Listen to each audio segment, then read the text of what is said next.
Hhayi wakususa ukushisa uKabza, uyenzile indaba. UKabza-ke siyamazi kakhulu-ke emculweni wamapiano. Uproducer wamapiano futhi aphinde abe u-DJ, yena uKabza the Small.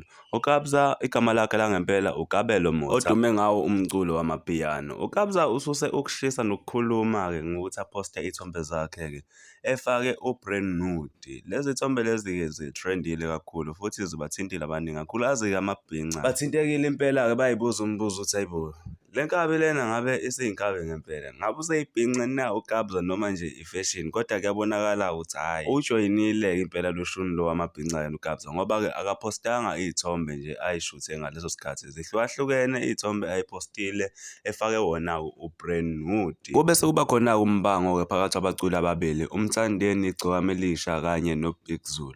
U-Big Zulu uthi uKabza isikole sakhe-ke njengoba esegqoka u-brand nude, nomthandeni naye futhi uthi imfundiso yakhe njengoba uKabza esegqoka nje u-brand nude. Akusaziwa ukuthi kahle kahle ikhona kuphi okuyikuphi, kodwa-ke siye sasibona-ke isithombe sika-Big Zulu enoKabza, kodwa-ke samthandeni enoKabza asikaze sabonakala.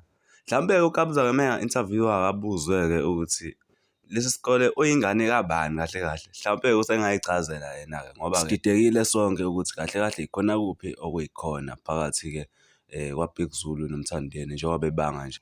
Into okumele yenziwe kumele sishayele yena uKabza izandla, siphinde sishayele nje amabhinca wonke ngokubonakala nje ukuthi lo shuni lo wokugqoka hhayi uyabonakala impela ukuthi hhayi udla lubi, njengoba-ke sibonile ukuthi hhayi cha, uma kuwukuthi ukwazi ukuheha ngisho abanye abantu abashaya omunye umculo, hhayi cha usho ukuthi impela unzima impela-ke lo shuni lo. Kwaqala yena u-Big Zulu sambona nje ewugqoka o-brand nude nani nani, kodwa futhi manje ewumrepha kwasidida. Nangu-ke noKabza usemfakazele wathi nje nkabi, hhayi nami-ke nje ake ngithi nje thasi kulo shuni lo ngoba ngiyawubona uvumile. Hhayi ake sithembe ukuthi nje bengesekhona-ke ukuphapha nani nani kuKabza.